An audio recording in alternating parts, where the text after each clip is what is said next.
Kisah hidup Nabi berdasarkan sumber klasik, karya Martin Lings, Abu Bakar Sirajuddin. Bab pertama, Rumah Allah. Kitab Kejadian, Genesis, menceritakan bahwa Ibrahim tidak memiliki anak, dan tak ada harapan lagi untuk memilikinya. Pada suatu malam, Tuhan menyuruhnya keluar dari tenda. Sekarang, firman-Nya, pandanglah langit dan hitunglah bintang-bintang di sana, bila engkau sanggup. Ibrahim pun menatap langit dan terdengarlah suara, sebanyak itulah anak keturunanmu nanti. Ketika Sarah berusia 76 tahun, sementara Ibrahim sendiri berusia 85 tahun, umur yang terlalu lanjut untuk menerima kehadiran seorang bayi, Sarah mengizinkan suaminya itu menikahi Hajar, budaknya asal Mesir. Meskipun demikian, perasaan cemburu tumbuh juga di antara majikan dan budaknya, sehingga Hajar menjadi sasaran kemarahan Sarah. Hajar hanya mampu mengadukan segala deritanya kepada Tuhan. Maka, Tuhan mengutus seorang malaikat untuk menyampaikan pesan kepadanya. Aku akan memperbanyak keturunanmu yang tak terhitung jumlahnya. Sang malaikat juga berkata, berbahagialah, kamu akan dikaruniai seorang anak, namailah Ismail, karena Tuhan telah mendengar penderitaanmu. Hajar lalu menemui Ibrahim dan Sarah dan menyampaikan apa yang dikatakan malaikat.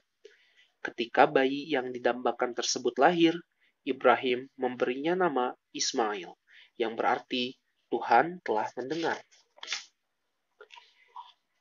Ketika Ibrahim berusia 100 tahun dan Sarah 90 tahun, Tuhan berfirman lagi kepada Ibrahim, menjanjikan bahwa Sarah pun akan melahirkan seorang anak yang mesti diberi nama Ishak.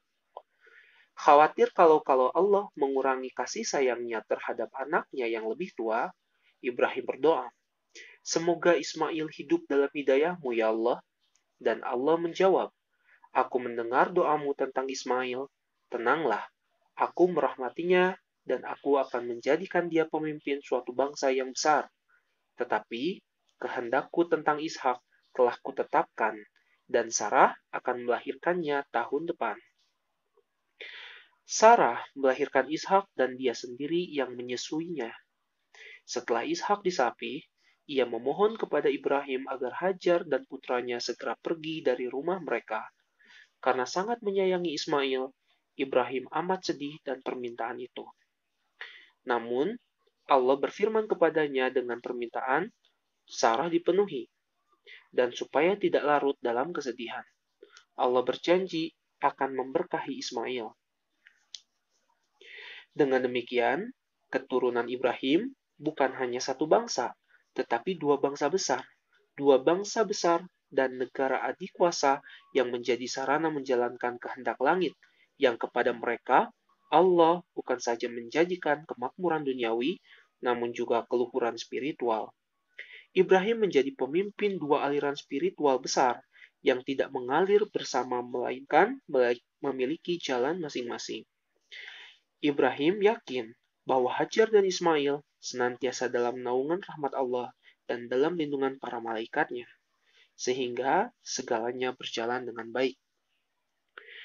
Dua aliran spiritual, dua agama, dua dunia bagi Tuhan, dua lingkaran, dan karena itu juga dua pusat. Itulah tempat yang disucikan bukan atas pilihan manusia, namun telah ditetapkan oleh kerajaan langit.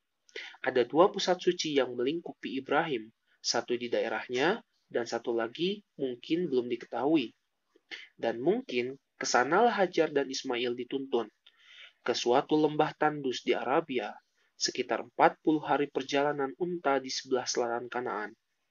Lembah itu bernama Bakkah. Dilukiskan bahwa semua sisinya dikelilingi bukit kecuali 3 bagian. Satu bagian di sebelah selatan, satu bagian di sisi utara, dan satu sisi yang terbentang ke Laut Merah, 40 mil ke arah barat. Alkitab tidak menceritakan bagaimana Hajar dan Ismail menempuh perjalanan ke Bakkah. Barangkali keduanya ikut rombongan kafilah karena lembah itu terletak di salah satu rute utama perjalanan. sebuah jalur yang sering disebut dengan rute minyak wangi, karena dilewati parfum, kemenyan, dan barang-barang lain yang dibawa dari Arabia Selatan ke daerah Mediterania. Mungkin saja begitu tiba di tempat itu, Hajar dibimbing langit untuk meninggalkan kafilahnya. Tak lama kemudian, sang ibu dan putranya merasa sangat kehausan. Sampai-sampai Hajar sangat khawatir akan keselamatan Ismail. Menurut riwayat, Ismail menangis di hadapan Tuhan dan tergeletak di atas pasir. Sementara sang ibu berdiri di atas bebatuan sambil bercingkat memandang ke sekelilingnya, berharap mendapatkan pertolongan. Namun, ia tidak melihat seorang pun. Hampir putus asa, ia bolak-balik melintasi jalan yang sama sampai 7 kali. Akhirnya, ketika ia duduk istirahat di dekat sebuah batu karena sangat lelah, datanglah malaikat menemuinya. Dalam kitab Kejadian diriwayatkan, dan Allah mendengar suara seorang bayi itu dan mengutus malaikat surga untuk menemui Hajar dan berkata, "Apa yang membuatmu susah, Hajar? Jangan takut. Tuhan telah mendengar suara bayimu di tempat dia berbaring. Bangkit dan angkatlah bayimu dan gendonglah dengan tanganmu. Dia akan menjadikannya pemimpin bangsa besar." Dan Tuhan membukakan matanya. Dan Hajar menyaksikan mata air yang menakjubkan. Mata air itu memancar dari gundukan pasir yang disentuh tumit Ismail. Tak lama kemudian, daerah itu menjadi suatu perkampungan karena memiliki sumber air yang sangat bagus dan menakjubkan. Mata air itu dikenal dengan nama Zam-Zam. Kitab Kejadian diwahyukan kepada Ishak dan keturunannya, yang tidak lain dari garis keturunan Ibrahim. Tentang Ismail, kitab itu menuturkan, dan Allah bersama sang bayi, dan ia tumbuh dan tinggal di dalam hutan belantara dan menjadi seorang pemburu, pemanah. Setelah itu, nama Ismail hampir tak pernah disebutkan, kecuali cerita bahwa Ismail dan Ishak bersama-sama mengebumikan ayah mereka di Hebron. Dan beberapa tahun kemudian Esau menikahi sepupunya, anak Ismail. Namun, ada suatu pujian tak langsung kepada Ismail dan ibunya dalam Mazmur yang menyatakan betapa indahnya tempat ibadah mereka, suatu rumah Allah. Juga ketika bercerita tentang keajaiban Zam-Zam yang membuat mereka senang melintasi perkampungan itu. Segala rahmat Allah bagi pemimpinnya, yang kekuatan jiwanya menjadi jalan bagi orang-orang yang melakukan perjalanan ke Mekah dengan aman. Ketika Hajar dan Ismail telah sampai di tujuan, Ibrahim masih hidup 75 tahun lagi, dan beliau mengunjungi putranya di tanah suci tempat Hajar dituntun itu. Al-Quran menyatakan bahwa Allah menunjukkan kepada Ibrahim tempat yang jelas di dekat sumur Zam-Zam, di mana ia dan Ismail harus membangun rumah suci di atasnya. Bangunan itu disebut Ka'bah, kubus, sesuai dengan bentuknya, memiliki 4 sudut yang menunjukkan 4 arah mata angin. Namun, sebenarnya benda yang paling suci di sana adalah sebongkah batu, yang menurut riwayat dibawa Jibril kepada Ibrahim dari suatu tempat di dekat Abu Kubaish. Batu ini ketika turun dari surga lebih putih ketimbang susu, namun dosa-dosa anak Adam telah membuatnya hitam. Al-Hadis. Batu hitam tersebut kemudian diletakkan di salah satu sudut Ka'bah. Ketika rumah suci itu telah selesai dibangun, Allah berfirman kepada Ibrahim dan mengajarkan berbagai ritus menunaikan ibadah haji ke Bakkah atau Makkah.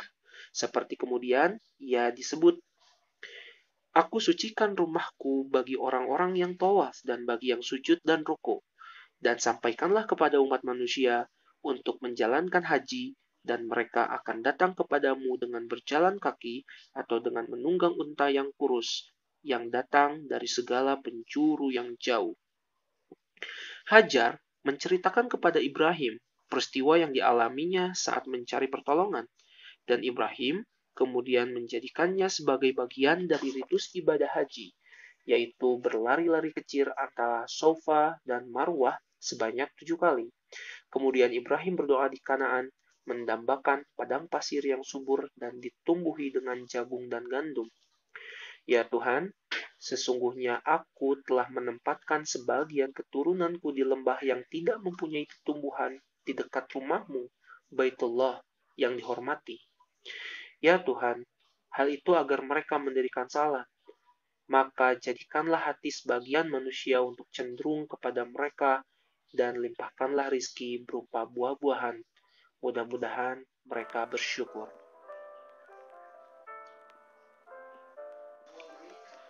Itulah akhir dari bab pertama, dan kita akan melanjutkan ke bagian selanjutnya di bab kedua yang berjudul Kehilangan Besar.